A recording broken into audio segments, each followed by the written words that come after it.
Hey guys, it's Mindy here with the Kansas City Bucket List Podcast. I am really excited because I have somebody in the studio with me today. I have Paul Dorrell, who is the founder and art consultant at Leopold Gallery in Brookside. And we are going to talk all things art today.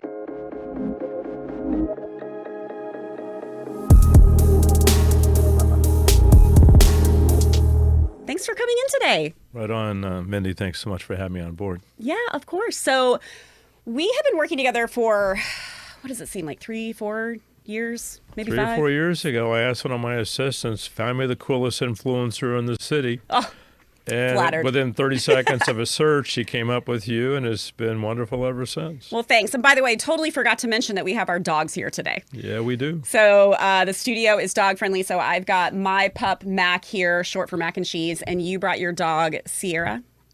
Stella. She's Sorry. a German Shepherd rescue. We love rescuing abandoned or abused German Shepherds. Yeah, which we're definitely going to talk about that today. So when I had reached out to you to be on the podcast, I thought for sure you need to have your dog here. Because She would agree with that. Very on brand, right? Yeah. Well, good. Well, I'm really excited to dive into Leopold Gallery, which has been around for how many decades we now? turned 35 in February. 35. Okay. I do not know where the time went. I bet. Well, congratulations on that. That's huge. Thank you. I have to say, a big reason that I wanted to have you on is I wanted to dive into your love of art, but also thank you because as I've been working with you over the last couple of years, I have learned a ton about art, and you work with a lot of local and regional artists, which we'll get into. But we have worked together for a while. I have a couple pieces that I have put into my house, and in all sincerity, I get so many comments, so many compliments on it. People are attacking your art already? I know. Isn't it crazy? Well, it's nice to be controversial sometimes. Yeah, exactly. As long as there's a positive outcome. Yeah.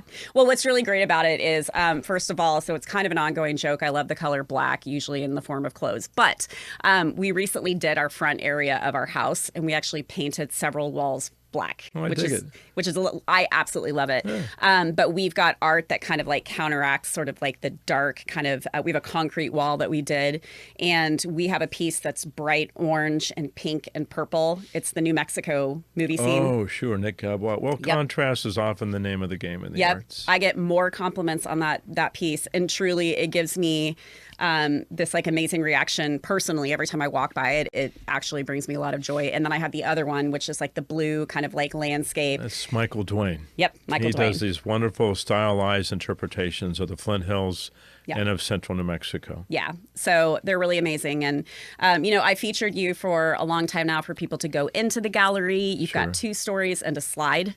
We'll have to talk about that, how that concept came to be.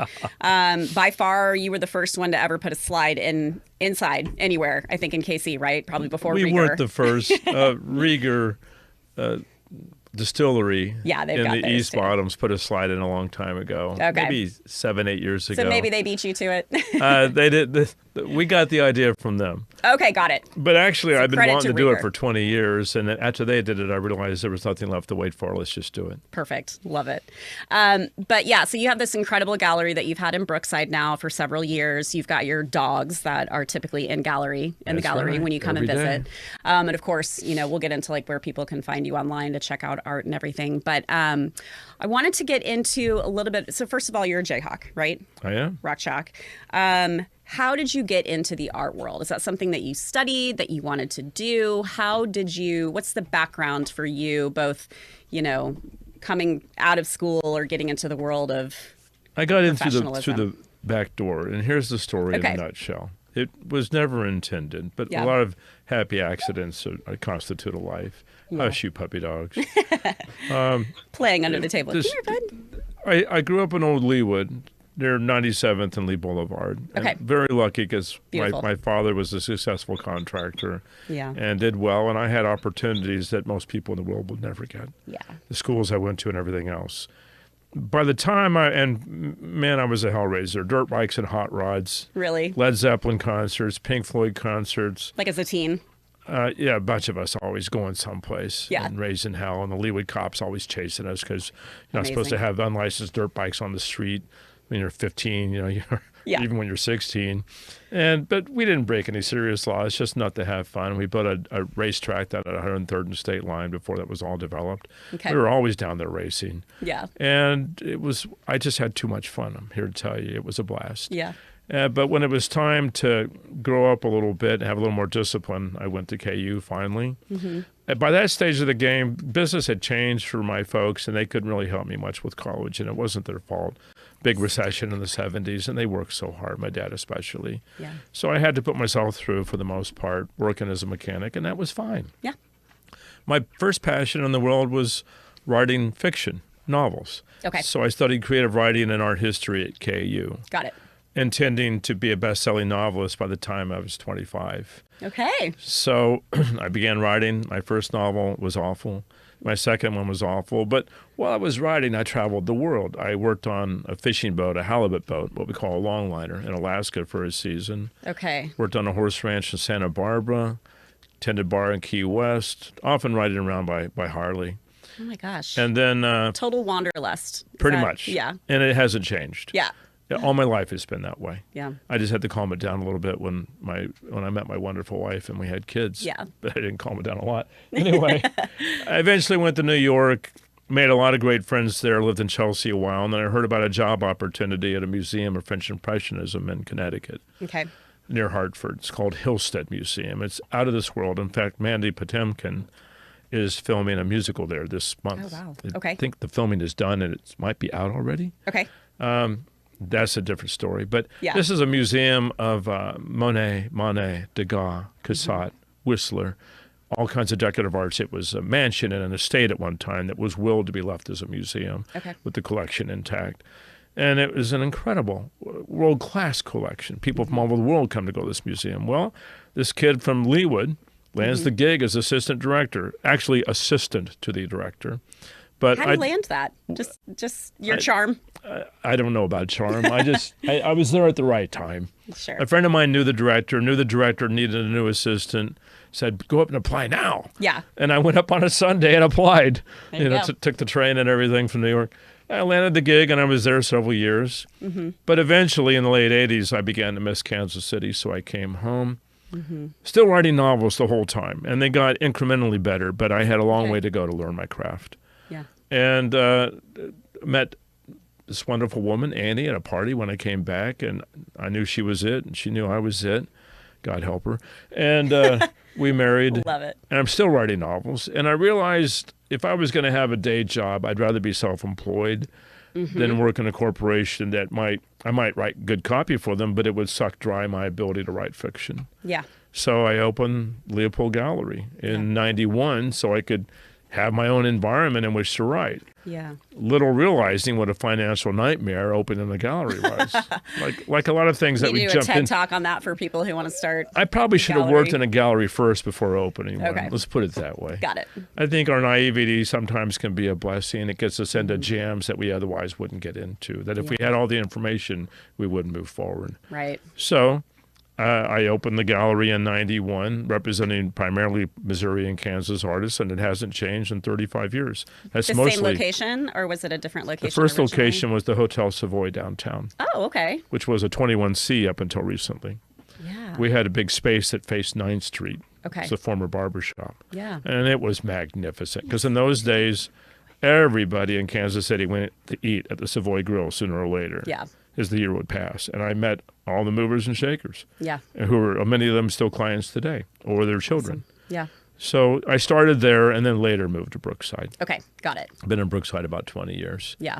And it's been a heck of a ride with a lot of ups and downs, like any small business, not just an art gallery. Yeah. We've seen all the challenges, but man, we've had so much fun. And the whole way down the line, our job, as I've seen it and my staff sees it, is to make an impact on regional culture. Yeah. And I can talk about that all day, but go ahead and hit me with another question, please. Well, I was going to say to that point, so you do focus primarily on local and regional artists. That's is that right. correct? How do you go about finding them? Do they find you? How do you go about selecting what you carry in the gallery? In the beginning, I had to find them because we were unknown. Okay. But I was lucky that a handful decided to go with us in the beginning. Yeah. some of whom are now deceased. Arlie Begier, a wonderful contemporary sculptor of stainless steel works, scrap stainless steel. I placed his work in collections all over the world, including the Museum of Fine Art in Boston, and Warner Brothers, and on and on. Yeah. Phil Epp, a renowned Kansas painter, now world-renowned. At the time, he wasn't very well-known. Louis Copt, he passed away a year ago. Yeah. Famous painter of Prairie Fire and of abstracted barns. Yeah, I had a piece that I wanted by him that sold out pretty quickly. It was the white barn with the blue, vibrant blue background. I was bummed when it was gone. When he passed in May, we had a huge run on his work, and it was all gone pretty quickly. Yeah. And he and I used to joke that if he just passed away, we'd sell all of his work, and then we'd fake his death, and then he'd come back and we'd do it again. But this time it was for real. Yeah. And Louis being Louis, it was cancer. He was cracking jokes with me up until the end. Yeah. He had a good life and went out without any regrets, and that's the way I plan to go also when my time comes. Yeah. Sweet guy, full of love. Love it. And we all adored him. Yeah. And a host of other artists as well. Men, women. It took time for me to find an audience for Black and Hispanic artists, but I finally did. And I always make sure they go into corporate collections. So what I decided to do, the best way to make an impact, because so many people in Kansas City or Dallas or Minneapolis or St. Louis were not buying art by regional artists. They were buying art from the two coasts, particularly New York and L.A. and Santa Fe. Did it just seem sexier to do that? Or why were that? Okay. Out of town, people are always the geniuses, never the people in your own backyard. Yeah, go figure. That's human nature. And I just felt that we could overcome that by inspiring people to embrace regional pride. The point was you couldn't do amateurish work. Yeah. You had to excel and do as well as what they were bringing in from the two coasts, and sometimes better. We didn't hit the high number every time, tried to. Sure. But overall, with all the thousands and thousands of work sold and installed or site-specific over the last 35 years, I'm very, very pleased. Yeah. And if I was to kick tomorrow, I'd look back on it and think that we did it right. Yeah. And on top of it, I learned how to become a pretty damn good novelist. Yeah. So it all worked out for us. Which we'll definitely have to talk about your book too, we'll right? We'll talk about that later. Yeah. Sure. So I just want to make that dent so that when people open a new office, hospital, office building, they move their corporation, they move their law firm, they move their accounting firm, before they look at any art anywhere, look at regional artists. Yeah. And that isn't just with my gallery. That's also with Blue Gallery. That's also with Sherry Leedy Fine Art. That's also with Haw Gallery. Yeah. Those are probably considered the top 4 galleries in the city, along with mine now. But newer galleries are always coming up. Yeah. And there's plenty of business. Yeah. So I welcome them to the fold, and I welcome them to the party. It's a lot of work, and the rewards are profound. Yeah. So that was what we set out to establish. Yeah. And 35 years later, I can honestly say that when a new office opens in Kansas City, or a hospital wing, or a corporate structure, frequently, if they acquire art, it is by regional artists, most of the time. Yeah. Whereas 35 years ago, almost never. Yeah. What an impact. I mean, what a change. That's huge. That And then was my what mind we- is going to if a stadium moves, would that be something that Oh, you bet. is going to be I incorporated? mean, I into did the that, art so. for Arrowhead Stadium where it is. Yeah, so talk about that, because a lot of people would absolutely know exactly the pieces that you're talking about there without knowing maybe that it came from you and Leopold. So Yeah, it's a very contemporary collection. Yeah. Once again, mostly Kansas and Missouri artists. 1 or 2 from Iowa, 1 from Oklahoma, I think 1 from Arkansas. They're the area of their fan base. And there's not a single painting of a guy throwing a bomb, or a guy running for a touchdown. yeah, there you go. Everything is interpretive or deconstructed or abstracted. There's nothing literal referring to the game. Yeah, There are some contemporary landscapes that are literal unto themselves, but they're not traditional. sure. And I explained to the Hunt family and everyone else that we weren't going to have a painting of a guy throwing a bomb, and everybody was a little shocked at first. Did they want that? Were they thinking that? Just They not weren't thinking sure what outside the they box? wanted. Okay. They just wanted to do a cool collection like what Jerry Jones did for the Cowboy Stadium. Got it. And which I toured with the Hunt family and with Chiefs executives before we launched our program. Okay. Quite a collection, I must tell you. And Yeah. only one artist from Texas. Charlotte Jones gave us a tour, and I kept asking her, why only one Texas artist? And finally, she got to the point. Because, Paul, we were just told to go for these other artists. Yeah. And I disagreed with that. Told, yeah. I think everything should have come from Texas, or most of it. Mm-hmm. And they went for these blue chip artists from Europe and the two coasts, but that was the Jones family approach. Yeah. It was not our approach. So with Arrowhead, you kind of went into consultant mode, I guess, right? Exactly. I mean, where you were like, let me explain to you the vision. Like, how do you approach consulting, whether it's residential or commercial? How do you go about that? And who are maybe some ideal, because you've worked with so many people. We haven't even scratched the surface with other places in KC where you have consulted and you've got work. We got about 10,000 clients coast to coast. Yeah, huge. Right now, recently, we landed Apple TV as a new client. Ooh. Nothing major, just congratulations, though. Thank you. Some pieces for a set. Yeah. And we've done some stuff for sets for Marvel Studios. And Warner Brothers. A big deal. Mm-hmm. Yeah. I didn't get any credits. Yeah. And neither did the artists. We worked hard to get a credit, but they said, no, here's the check. That's what you get. Take it or leave it. Like, we're not going to turn it paid, down. I guess. They said you can make the most of it on social media. Yeah. I'm not going to turn that down. The money was good and the check didn't bounce. There you go. So the Chiefs doing the art for Arrowhead was a great adventure. And I explained to the Hunts and everybody else that it was probably going to lean in a contemporary direction. Mm-hmm. They may not love every piece that's going in. And if one person loves every piece we're going in, probably I did something wrong. Mm. You want to serve a variety of tastes. Yeah. You want to go for the high bar, and especially you want work in that's going to endure with the passing of time. Yeah. That will pass the test of time. Yeah. And some pieces are going to be so abstracted that they're just hard to figure out. And I like it when a piece is hard to decipher. Yeah. Do I necessarily love every piece that went in? No, I don't. I don't necessarily love every piece that went in. But I approved, along with our committee, which our art committee had members from the Nelson, from the Kemper, from the Art Institute, and execs and Hunts. Yeah. I'm cool with it all. Yeah. And if I love every piece that went in, probably I did something wrong. Yeah, that's an interesting take on it. That's how I view most consulting. Yeah. Approving of them passionately is one thing. Mm-hmm. Loving everything, that's not necessary. We're not talking about my taste, which is pretty varied. Yeah. We're never talking about one person's taste when I'm doing a collection as complex as that. Yeah. Or a skyscraper like H&R Block, or different hospital wings at KU Med and so forth. I was going to say, yeah, drop a few more places where your work is, because you've done some incredible things. So you've got Chiefs, we talked about Marble, and you've done other cities too, but where else OP in Convention KC? Center. Okay. St. Luke's. There you go. Wide variety of law firms. You have the beautiful one over in Miriam, that shopping center. Yeah, Miriam Grand Station opened last spring, and we did a gigantic contemporary blown glass sculpture there, 16 feet gorgeous. Tall. Mm-hmm. And it's conceptual somewhat. And that the glass artist is Tyler Kimball. He and I designed it together. And I handled the steel and how we're going to, really complex stainless steel armature. Mm-hmm. And Tyler handled the glass, and he has a great crew for installing. His studio is down the East Crossroads. Okay. We've done a lot of art for the city of Olathe.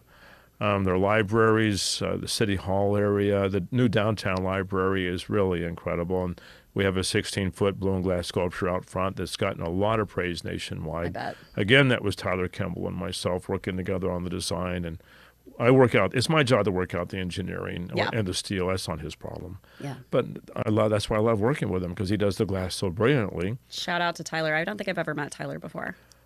Yeah. He's still here, he said. People are welcome to his studio to watch them blow on certain days, I believe, every couple of months. Ooh, that's fun. I'll have to look into that. And he makes that. it clear on the website when that's open. Okay. It's not real frequent because they're busy and they're always doing something.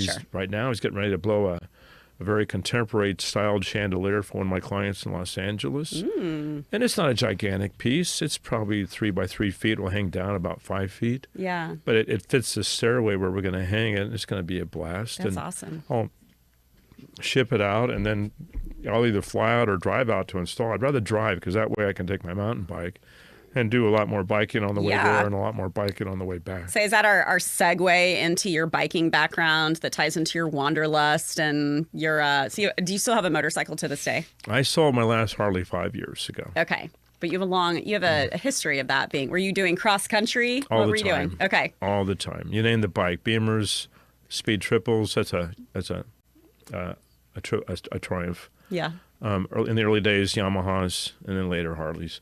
When I turned 63, I just didn't feel the magic anymore. Got it. And I didn't feel the sixth sense any longer, the one that hopefully keeps you alive at intersections and other places like that, where you can sense something that's going to go wrong before it does and you get out of the way. And a lot of bikers know what I'm talking about. Yeah. Either you have that or you don't. And if you don't feel you have it, and nothing can prove that you got it, but it's worked for me all my life. If you don't think you have it, you should be very careful about riding in the city. Well, I would imagine so, yeah.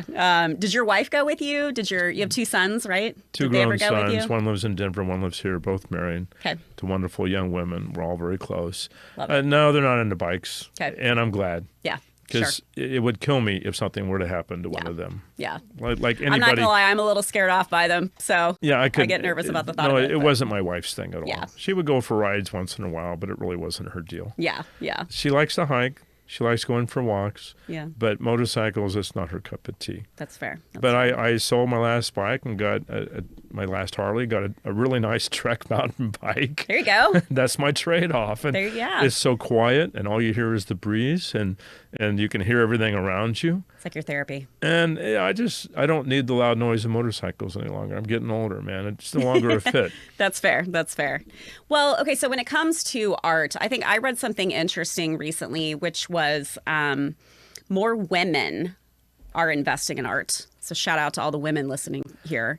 And that more women and more people in particular are finding more of that emotional reaction or the response to putting this art, Matt, come here, into their homes or into their office. So like I kind of started talking about, I've had that. An experience with the art that I've gotten from your gallery that's in our house, and I see other people come in and comment on it, and I'm obviously here to share with people your gallery and what you're curating for people to come put into their homes. Like, what does it mean to you? How do you describe to people what it means to invest in art and to put it, let's just focus on, in their homes? I encourage them to respond intuitively first. Yeah. And most women know exactly what I'm talking about. And if it doesn't work, the word intuitively doesn't work, then instinctively. Yeah.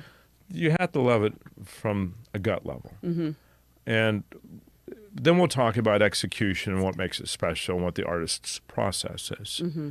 But you have to fall in love with it just by looking at it. Sure. For me, that's where it begins. Now, I have a lot of clients who invest in blue chip artists out of New York as well as regionally.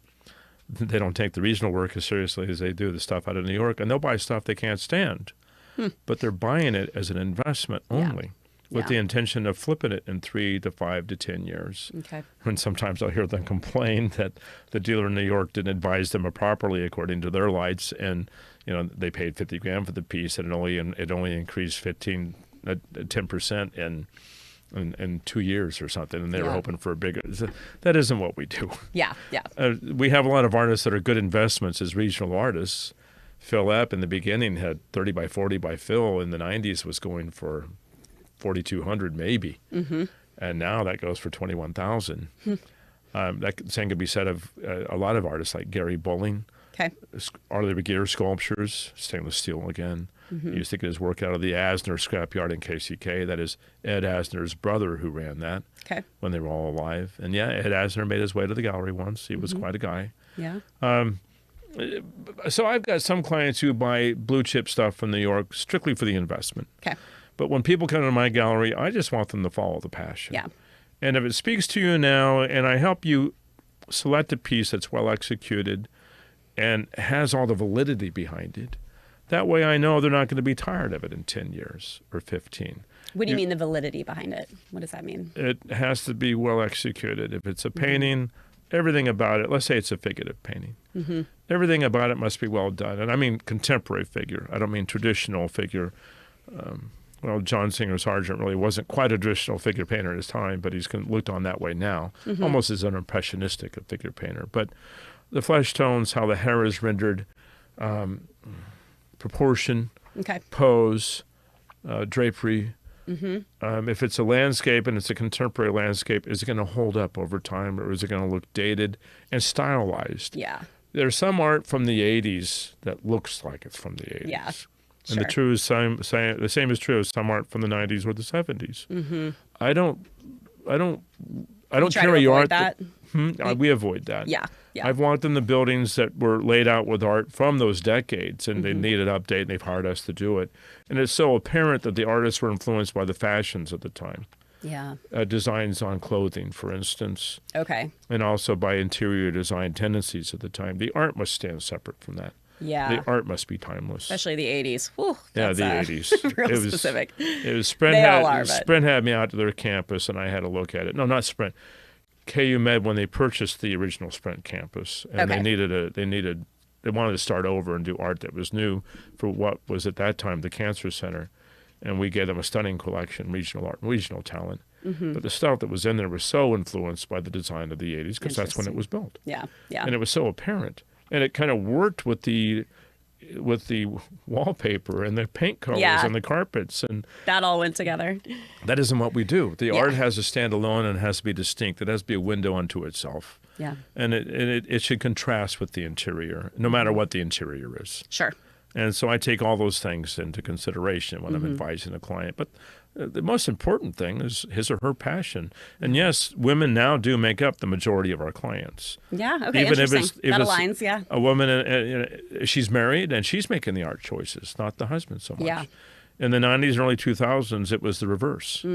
And I dig that.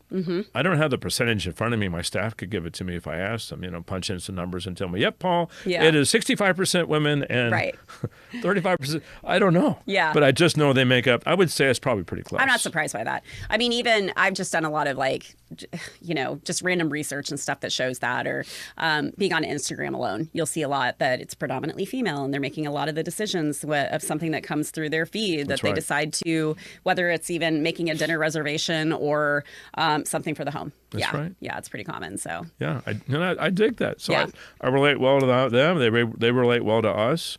I understand how to speak that language, regardless of a person's taste. But being open-minded, of course, is essential. Yep. Don't always be shocked by what you don't understand. It's important to not understand certain works of art and to try to understand them. That fosters open-mindedness. That's why contemporary art is so important. Yeah. And that's why deconstructed art is so important. We got some deconstructed pieces at Arrowhead that just blow people away. And then when I say, like a gigantic piece hanging from a ceiling by, Matt, what's his last name? I'll think of it. I don't have his name in front of me. Anyway, it's a gigantic deconstructed football. Okay. We'll run an image I know what later. you're talking about, yeah. And when I tell people, when they look at it at first, because it's made out of Osage orange hardwood with some actual raw branches in it and refined woodworking and aluminum fixtures and everything else, but part of it is shaped somewhat like a football. And when all I have to say is those two words, deconstructed football, and they all go, wow! Yeah. And they get it immediately. Yep. And they understand why that is so much cooler than a gigantic interpretation of a literal football. And so that's when I say open art, contemporary art fosters open-mindedness. When it's executed well, that's exactly what I'm talking about. Okay. You also you've got two pieces outside of Arrowhead, right? What's the one of the head? That's by Jun Kaneko. I love that one. Utterly brilliant ceramic artist of Japanese descent. He was born in Japan and later immigrated to America. Okay. And he's been in Omaha since the 70s. Yeah, I was going to say the zoo. When we went to the zoo many years ago, he had, I don't know if they were bears or something. I remember something being there. Yeah. He does bears, I love what he does. Gigantic heads, gigantic elongated shapes. Some people call them phallic shapes. Why not? And he calls them dongos. Yeah. And he's utterly brilliant. He's wheelchair bound now. Okay. I don't know how things are going with him, but that piece is by Jun Kaneko. Okay. And then on the southwest side of the stadium, that club entrance is a gigantic silver sculpture that is kind of an interpretation of a football swirling out of a series of play patterns. Okay. Now, when people look at it, they don't necessarily they don't think play patterns. Yeah. And they will think football a little bit after studying it for a moment. There's a lot of negative space in it. It isn't solid. It isn't meant to be. We didn't want it to be. Yeah. Jacob Bermud designed it, but I gave him feedback on the design as we went down the line, as we looked at play patterns and stuff provided by the Chiefs. Yeah. And eventually that's what we came up with. Okay. And it's on a black granite pedestal that gives it thrust and height off the ground. And I think that thing with the pedestal is about 14 feet high. Yeah. And the Kaneko is about the same height. Yeah, I love them. And he's on a stainless ped, and it was a blast doing both of them. I love getting in there with a guy on a crane, or as I put it, a redneck on a crane, because I can speak that language in a heartbeat. All right, over here now. Okay, here we go. Okay, back here in slow. Okay, this way, that way. Man, I just love that stuff. Would it be a dream of yours for the Royals to move and for you to then consult on some work for a new stadium? Is that something that you would aspire to do? Well, we've already done a lot of art for them. Okay. And the art that we've done for the Hall of Fame and the main lobby and other areas, probably all of it is going to move. Yeah, okay. But they'll need new site-specific pieces. So when the time comes, I mean, I hear from those guys on a regular basis. Yeah, okay. And we did the World Series mural for them in 2015. Oh, right. And sold reproductions of that for years. We still sell reproductions of that. And hopefully we'll again someday soon. Yep. I'll hear from them when the time is right. Yeah. But they know I'm watching, and I know they know I'm watching. Got them on speed dial. So we'll just see what happens. Yeah. So, and you do reproduction, speaking of that. So let's talk a little bit about the variety of art that people can find at Leopold to buy, but also those reproductions. So, for example, Chiefs. Sure. You've got a few Super Bowl paintings. That's right. You've got KU. You've got the big NCAA victory 3 years ago. Yep. Yeah. All so that people stuff. can go on and buy prints. Is that what they are? Or reproduction? We tend to do prints on canvas. Okay. Yeah. What's called giclée. You know, it's a signed limited edition print on canvas on a gallery wrap stretcher. Yeah. And that's our preference to do, because the truth is most people can't afford original art. I get that. Sure. I mean, when my wife and I are raising our kids, no freaking way. Yeah. You know, I owned a gallery. Yeah. All the money we were making was going toward college education someday. I was going to say, we're all as parents being stretched then paying for sports now. Right. Like the amount you have to pay just to have your kid play volleyball That's or right. whatever is wild. So. Yeah. So it's expensive raising kids. Yeah. I think it costs around $900,000 to raise an educated child today. It might be well over $1 million. Yeah. That was the last study I heard of several years ago. Yeah. So we didn't collect art, even though I had a gallery. You know, I could get everything it cost. Yep. Nothing doing. We just had whatever we had on the walls. I knew we'd get around to it after the kids were out of college, and then I began collecting more studiously. Yeah.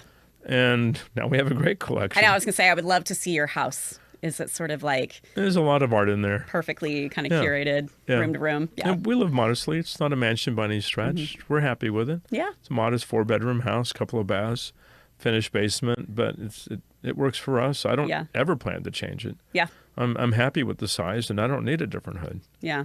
So for people that are in this stage of life where you're feeling like, I would love to buy art, but no, I don't have, $5,000 or $10,000 or something, whatever that might be. Or $2,000. Or $2,000. Or $1,500. What do you guys carry that is within that realm for people to maybe like get their feet wet with buying art from Leopold without spending $1,500? The prints we've discussed, prints by Phil Epp, prints by Louis Copt. Now, they're contemporary landscape painters. Yeah. We have really wonderful abstractionists, John Gary Brown, Linda Nickel, Beth Grillo, Cherry Moon. Next year, I'll begin talking to them about reproductions, because then we'll have a whole wing of reproductions that we can offer beginning collectors. Yeah. And they'll be inspired by the work, and they look like paintings. Yeah. They're on canvas. They do look like paintings, except on close inspection, you can see they don't have any texture. Sure. They're print. But they're well Still produced. a great addition. Yeah. And they're waterproof and all that. And we'll offer those next year in abstraction. Yeah. Right now, it's just easy to start with a small ceramic piece. Like, is it the bison or the buffalo? Yeah, the like bison that's a really by, popular. Brian Horsch, or the more slightly erotic vases by Tina Riesterer, or the small interpretations of handbags by what's her name? Got 45 artists, and I can't think of them all. That's okay. We'll be sure to tag him. I'll come up with it. It's a beautiful name, and she teaches ceramic and art at Shawnee Mission North. It's eluding me for the moment, but it'll come back to me later. You've got some really beautiful, like the shuttlecocks. The glass shuttlecocks by Tyler Kimball. By Tyler, okay. 1,200 to 3,000, depending on the one you're looking at. And of course, the Nelson is crazy about his shuttlecocks. I bet. So they carry a couple of them as well. Yeah. Okay, cool. Love it. So the price ranges in our place are from 75 and up. Yeah. But right now we're selling Christmas ornaments hand blown by Tyler for $35 each. Yeah. But it is a gallery, and it does tend to be at the upper end of prices, sure. Yeah. But I think for people who love supporting local in Kansas City, like we all love to do, sometimes we immediately go to, I want the T-shirt. I want the hat. That's right. I want the jersey or whatever the case may be. And I think people, this is here to get the word out as we've continued to try to do, to tell people that you can also do that in the form of art, whether it's on a $35 scale or a $3,500 scale. And I think it's getting, especially more women in KC, to know, like, with no disrespect to buying things from your home from, a big box store, you literally get a different fulfillment and joy out of buying something by a local artist. And you've got photographers that are in Leopold as well, right? Yeah. Like you just brought Mike a new photographer in. He's our best known photographer of the city and of Points West. He studied with Ansel Adams back in the day. That's huge. And the woman who does the porcelain handbags, very contemporary looking. The name I couldn't think of is Chandra Beatleston. Okay. Man, she's out of this world. Yeah. And we have a brand new photographer. She attended the opening last Friday. Is it Emma? Yeah. Something along Emily the lines Rotham. Okay. Rotham. So I had come across her at the what is it? The zoo. The Zoo Arts Center. Thank you. Yeah, I had seen her work there, and then immediately had noticed that you brought her in. I was like, this is amazing. Her interpretation really cool of female works. form, of people of different races, of the way she abstracts a photo, but it remains that figure. And the way she interprets women, none of them look like fashion models, nor should they. They look human. Yeah. And I like that. Yeah. In fact, I prefer that in photography.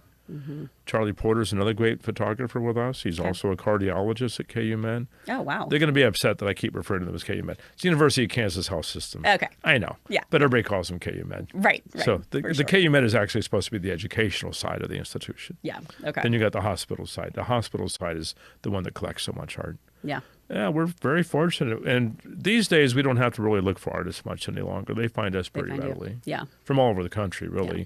But we just focus on Kansas and Missouri for the most part. Awesome. Okay, so let's talk about these dogs that are in here with us. I have no idea what this audio is sounding like, so hopefully it's okay. And Mac over here has got some little whining going on. So it's all right. That's what they do. But I think it's fun. Wanted to make sure we got the dogs in. But let's talk about that because you always have your pups in the gallery, right? Yeah, always. So how many dogs do you have? Let's talk about your love of dogs and what you do to support them locally. Here. I grew up with hound dogs as a kid. My dad was a sportsman, so we hunted pheasant and quail every autumn. Okay. Pheasant was in October, November. Quail was in later November. So I grew up with English pointers, but my true love was for either collies or German shepherds. Don't ask me why. Okay. I instinctively was drawn to them. Yeah. So when my wife and I married, our first pup was a collie. And after she passed, we had to put her down when she was 12. Hard on the boys, but all dogs, especially big dogs, they don't live much past 12 very often. Yeah. I realized I wanted to get a shepherd. Yeah. And so we rescued a shepherd. And that one was a pup. And we were so in love with her, and they're so easy to train, and they're so obedient. And they sell art. If you teach them to be friendly, they sell art. Best of all, and it's not hard. Yeah. Because they come to work with me every day. Yeah. And they sense not just my love, but my staff loves all the dogs. Every staff member brings a dog who wishes to. I have 3 employees. Yeah. Sounds a lot like Real Media, which is where we are. Right. And I was just saying earlier before we started this that I've only had a dog for 2 years, but I've never had a workplace where you could bring your dog in. And we're going to see how this goes with Mac today. Sure. But I was like, all of them here bring their dogs, which I absolutely love. And just the fact that it's even something that like you can bring your dog here for this episode, I just love. As long as they're friendly, it's the way it should be, at least for me. Yeah. That doesn't work for some businesses. Sure. Beauty salons really can't have dogs running from one end to the other, or a spa, or certain clothing stores with dog hair getting everywhere. Yep.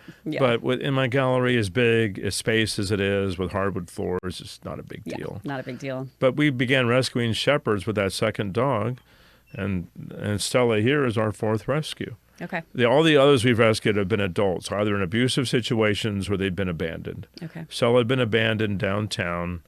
I work with an outfit called Missouri German Shepherd Rescue. Okay. Anytime I need a new rescue, I let them know, and they give me a call. Yeah. And I had just put down a really noble dog named BB, a big kind of red and tan shepherd, a little bit of black.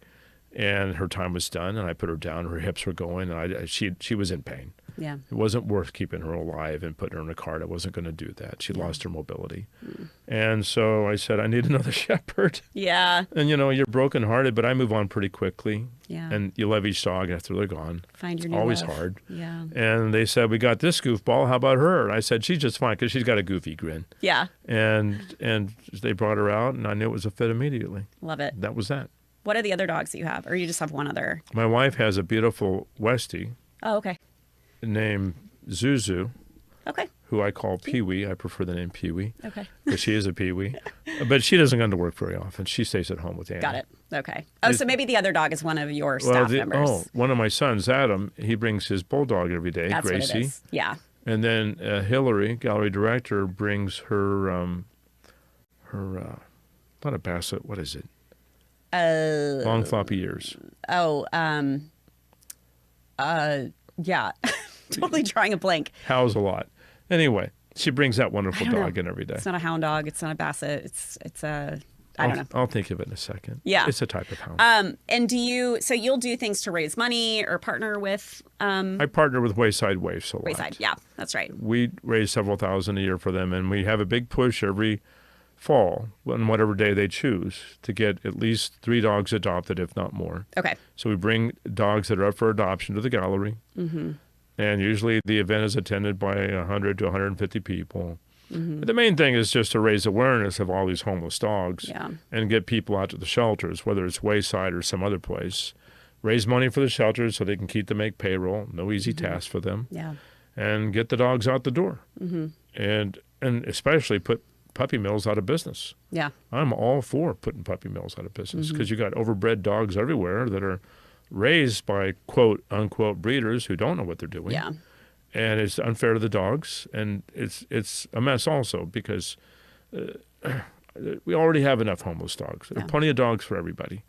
And it's a bad reflection on any society that has such a high number. Now, we don't have nearly the high number that some countries do. Sure. But it's getting better slowly, but we have a long way to go. So, yeah, I very much support that. So going back to what you said earlier of being kind of like a rebel hellion as a kid, it's interesting because everything now for you is so giving and thoughtful. So let's talk about what you're doing for inner city kids, education, funding.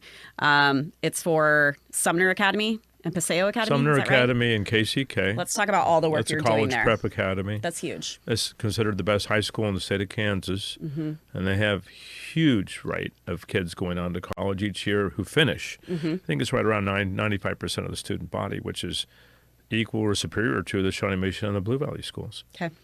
And then on the Missouri side, Paseo Academy, which has been around. I think the first Paseo Academy was built, the high school, in the 1920s or 30s. My dad graduated from the first Paseo Academy. Okay. Then it was torn down in the 90s, and the current structure was built, Okay. which is fantastic, has all the facilities they could possibly need. Yeah. But they're grossly underfunded, both Paseo and Sumner, and for that matter, all in our city schools. I just chose 2 that are kind of art magnet schools of a sort. I mean, you can study whatever you want at these 2 academies, whether it's visual art or broadcasting or film or theater, or if you want to prepare for architecture or engineering. You can do whatever you want at these schools. Yeah. But the focus is on the arts, especially at Paseo, more so at Paseo than at Sumner. Okay. But Sumner, they'll both have strong art departments, but they're underfunded. And you partner with United Way? I partner with United Way. Yeah. They hold the monies and they distribute the monies Right. for us. We're not allowed to touch the money. All money goes to United Way. All donations are tax deductible. And when I indicate it's time to write a check to each school, we underwrite their art department. So we give each art department $10,000 a year. So they have pretty much the same art supplies, books, cameras, kilns, and everything else that the Shawnee Mission or Blue Valley schools have, or the nicer schools over on the Missouri side, Lee Summit and so forth. And those schools get around $15,000 a year. Okay. The inner city schools, their art departments are lucky if they get $2,500 a year. Okay. Well, you can't do diddly squat with that. And it's worse now with inflation. So we probably need to step up from going to $10,000 a year to going to $12,500 a year or $15,000 if I can raise the dough. Yeah. And so to date, we've raised about $370,000. I began doing this with Paseo in 06 and with Sumner in 08. Okay. And I spent a lot of time in the inner city meeting people, getting involved in events and so forth.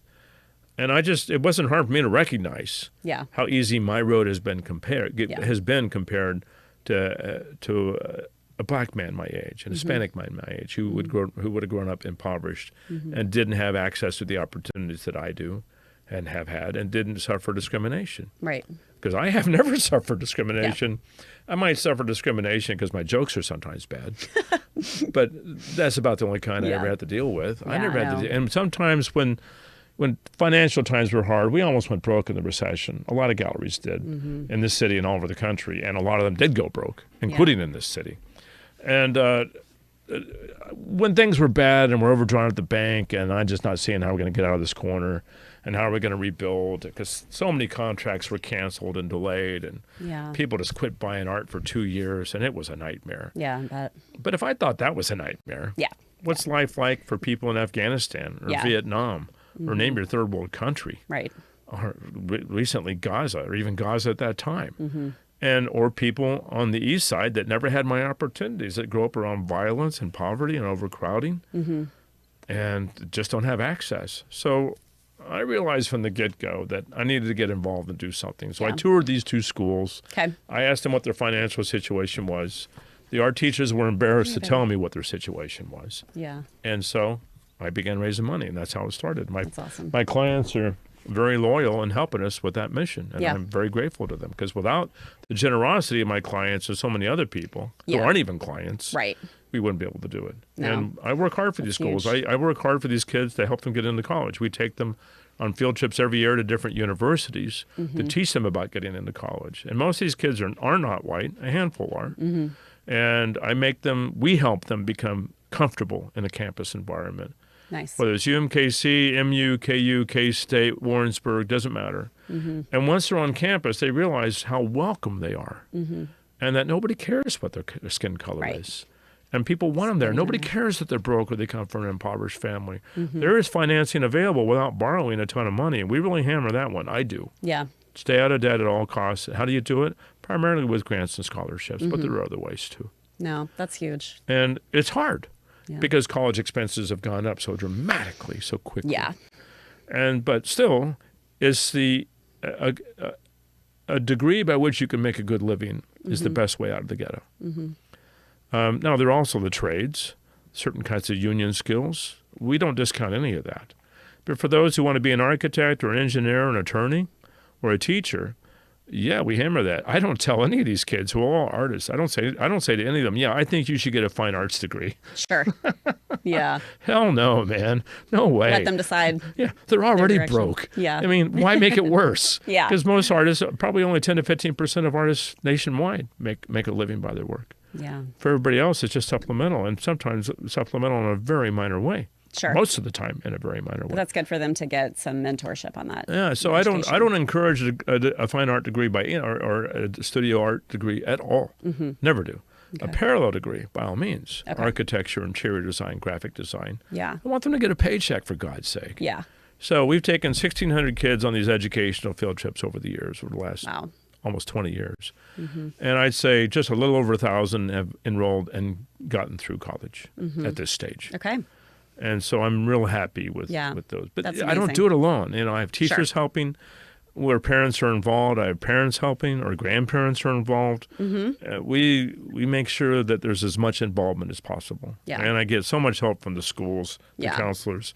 It's a multifaceted effort with a lot of people working at it. But I'm probably the head cheerleader on that run. Yeah. Well, I want to make sure we talked about that, because that's super admirable, obviously, everything you're doing. And to hear you talk about it in depth, because you can read about it online and, everything, but to hear like your genuine, passion for helping these kids and to take what you have and to know where you came from is obviously not something that everybody does.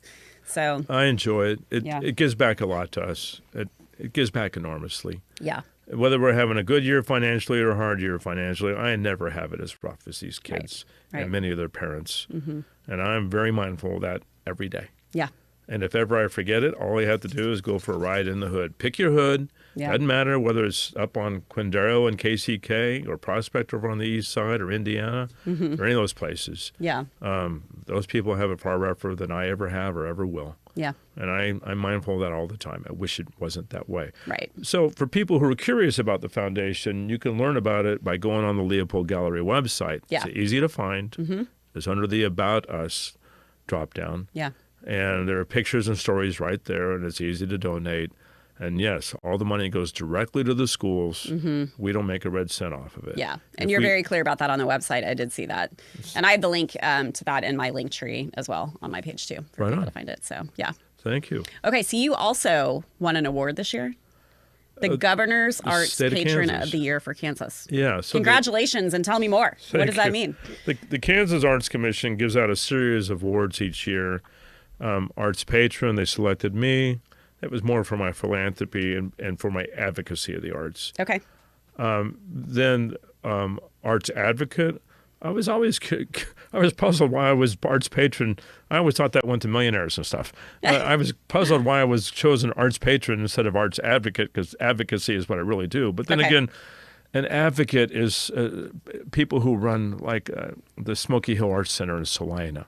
Okay. And that's a different kind of advocacy, different from what I do, mine is done from a business point of view and a retail point of view.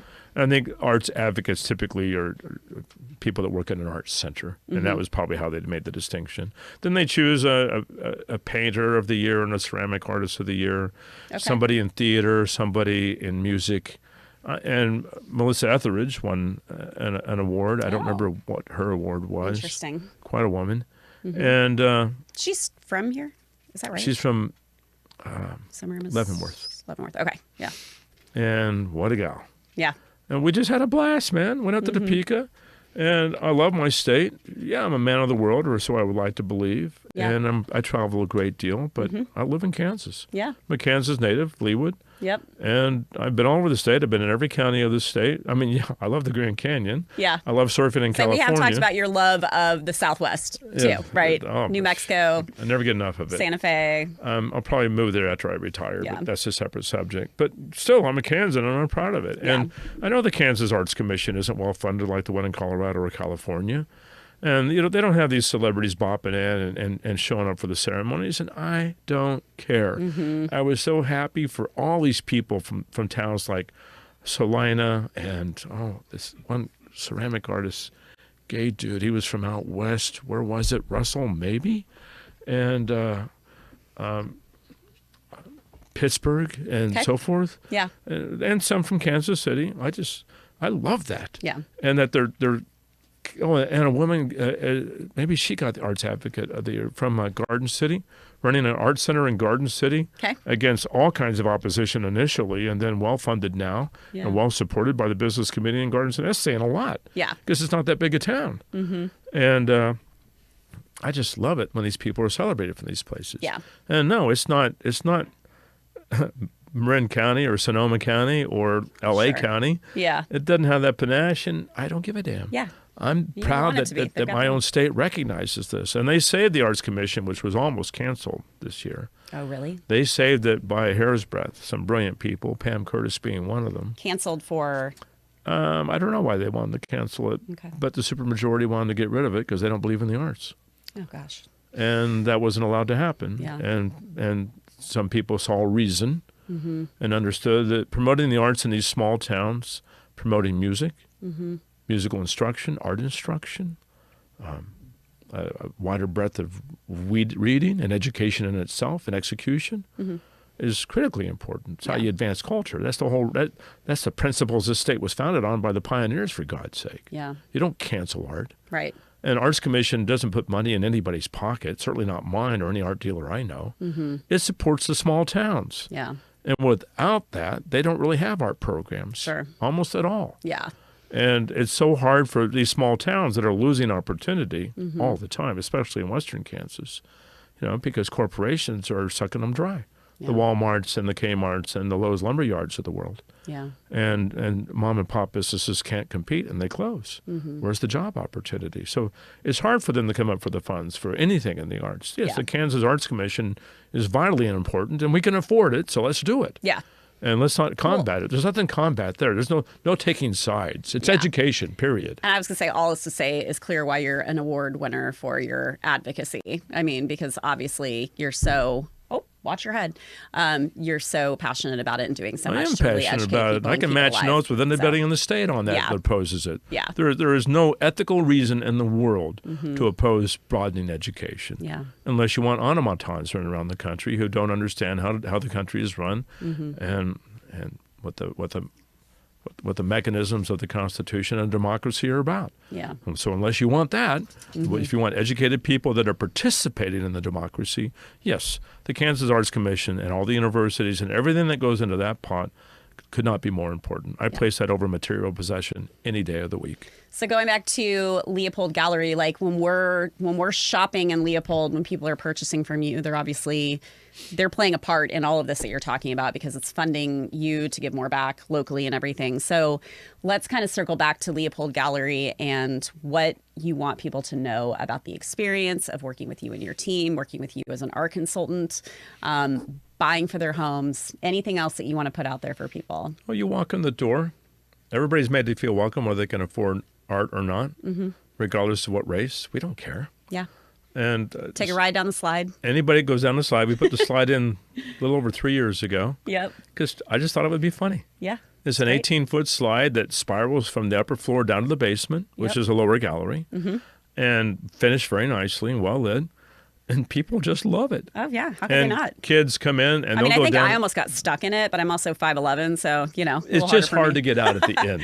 Yeah. It's kind of got a long trajectory at the end. Yeah. But we'll have kids come in with their parents, and they'll go down 5 or 6 times, and their parents have to drag them away. Yeah. Because the interior is kind of dark inside, except it's lit with LEDs. Okay, yeah. That change color. Well, that just gives the parents more time to really think about the art and which one they want to bring home. I can't tell you how much art that silly slide has sold. I bet. And people take videos of themselves going down the slide, then they post it, then we get more website visits. But it's also meant to bring the child out of the adult. Yeah. And that's really the intent. I think it's a brilliant addition. Yeah. And it just makes people feel like a kid again. We have people of all ages going down. Yeah. The oldest age I know of is 75. Any dogs going down it? We don't allow dogs to go down it. Okay. I was like, that could be a little tricky. It's too much for the dogs. Probably not a good idea. Well, good. Well, we are going to wrap it up with some rapid fire questions. Sure. If you're ready for it. Sure. So, okay. What is currently on your Kansas City bucket list? Something I want to do in Kansas City. Yeah. You mean an art project? You name it. A place you want to go, something you want to accomplish, somebody you want to work with, somewhere you want to eat, anything you want. Project I'm looking forward to working on is the American Royal when it gets restarted. Okay. Because they've been talking to me about doing the art for quite a while, and I think we're just about there. And I would love to do that. Awesome. I love horses. I love an equine environment. Uh-huh. I can't say I'm a great horseman myself. I'm better on a dirt bike. Okay. But I want it to be a cool contemporary collection that fits their budget and just blows people away. What's going on? What's the ETA or what are they? They're hoping to have some buildings open by next fall. Okay. And I think they're going to make it. Okay. And that's then a good one. Another one is, this has nothing to do with Kansas City, but Miami Freedom Park, the new soccer stadium for Inter Miami. Yeah. They hired me a year ago as their art consultant, and we're now getting to the serious point of the murals and the 3D, the outdoor sculpture. And that project's crazy how fast it is moving, and I'm having a blast with it. So, you're working with David Beckham? Haven't met him yet, or Messi. Can I get an introduction? Yeah, sure. The stadium opens in February. Okay. But I'm not terribly involved with the stadium. I'm involved with what they call Miami Freedom Park, which is the grounds surrounding the stadium. Yeah. And that's a separate development company. Yeah, regardless. That's huge. That's really cool. I only want to use Miami artists for that. Yeah. I'm getting some resistance from leadership. They want to use some New York artists and so forth. And I think we should exhaust the Miami possibilities first. Yeah. And really make sure that we represent all the races in Miami, because whites are a minority in most of Miami. Yeah. And I want to make sure we represent the Cuban story and the Central American story and the African American story. And I've lined up a lot of great artists, including a lot of great white artists. Yeah. Men and women. Yeah. And I'm just waiting to pull the trigger on making everything fly. And well, we're getting close to that point. Okay, well, you'll have to keep me posted. It's been a lot of planning. So I can my God. share. Yeah. Okay. anyone in particular that you would want to hear or see on my podcast? Someone related to Kansas City, of course. Oh, that's a question I'd have to answer quickly. Let's think of, sure, Mike Zeller. Okay. Mike Zeller is the developer of the Rock Island Bridge. Yeah. Which finally opened last month. It's on my list. Yep. And it opened?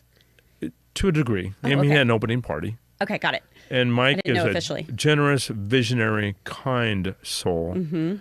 And knows the city inside out. And, I don't know how he pulled that project off. Yeah, I'm dying to hear more about that. The funding, bringing all these different entities together, KCK, KCMO, the counties cooperating, everything working together. Yeah. The contractors, the trades. Yeah. I couldn't have done it. Total puzzle. Yeah, that's not my bailiwick at all. Yeah. Mike Zeller is an amazing guy. Please do have him on. Okay, he's already on my list. I can tell you that, so that's perfect. Okay, what do you have a favorite hidden gem in Kansas City that maybe you and your wife like to go to, maybe you and your buddies like to go to, your sons, or you just you alone? Hidden gem of any kind. A hidden gem? Bike riding the West Bottoms always. Okay. Perfect. We bike ride the West Bottoms. Just kind of meandering through? Well, the West Bottoms stretch all the way to the old airport. That's part of the Bottoms. Yeah. Not really part of the actual West Bottoms. Okay. But that includes the Bottoms, the old airport, Fairfax, and then all those rail yards down there. We love it all. Okay. And my sons and I, or friends and I, in the warm weather or the chilly weather, we bike the East Bottoms, and I'm a train freak. I catch freight trains once in a while. That's right. You mentioned that. So, yeah, I'm 68, and I still like to catch a freight train once in a while. Yeah. It's safe if you know how to do it. It's dangerous if you don't. Yeah, I bet. It's a good way to get killed. But I like being around trains and tracks and old railroad bridges, which to me are very sculptural. Yeah. And so we just bike the heck out of the West Bottoms all the time. Another favorite is taking walks anywhere deep in the country. Unity Village is one of my favorite places for a walk with the family or friends. Those are two gems. I've got scores of them. I love it. Okay, so you're still in Kansas City despite all the places that you have lived. That's right. What do you think makes Kansas City so unique, so great? It's still a quite livable city. All these cities I do business in, Dallas, Atlanta, Chicago, L.A., San Francisco, New York, the traffic is insane. Not just difficult to manage. I do find that really interesting. We moved here from Chicago, and it's all about what's relative to you, right? Yeah. Like Chicago traffic is awful. It's and insane. Here I'm like, it's nothing. It's unmanageable. Yeah. But for people who live there, they learn how to manage it. There are Right. certain times of the day when you simply don't drive. Right. Unless you don't have any choice. And for a lot of people, they don't have any choice. But Yeah. Kansas City, the traffic is so manageable. The people it's a small enough city where the people are compassionate and care about one another. Sure, you have your episodes. Our homicide rate is an example of that. Yeah. But for the most part, people are supportive of one another, most certainly in my neighborhood, both Brookside and where we live residentially. Yeah. And it has wonderful restaurant and music scene, and museum scene, the art scene, of course, for a city its size. Yeah. I know cities much larger than Kansas City that I won't name that aren't nearly as hip in the arts, visual arts, as we are. Interesting. Aren't even close. And you have some of the best perspective on that, of course. I see them all.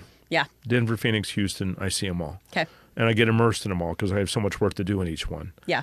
We just finished a big installation in Dallas, and I love spending time in Dallas, but I always avoid the roads during rush hour. Yeah. But in Dallas, like L.A., rush hour is off and on all day. Yeah. No kidding. But it's a fascinating city if you know where to go. Yeah. And if you have friends that can show you great places. So those are my thoughts on Kansas City. Perfect. And then the last question before these dogs get a little bit restless, right? They're getting antsy. They're getting antsy. Okay, so you get to pick your last meal on Earth, but you pick it at a restaurant in Kansas City.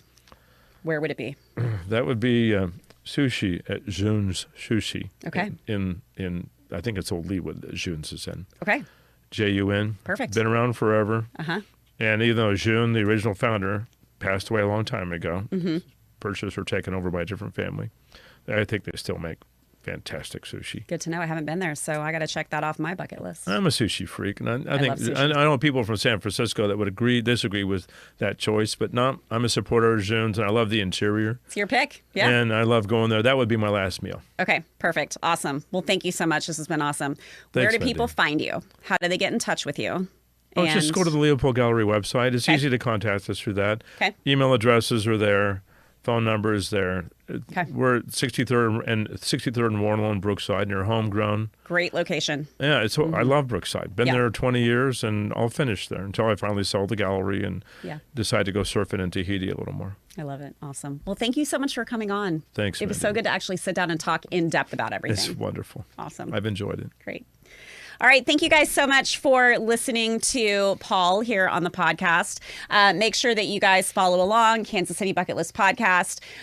Check us out on YouTube, Apple, Spotify, and be sure to leave us a review and follow along to make sure that we can really spread the word of all these great stories of people doing amazing things here in Kansas City. Thanks.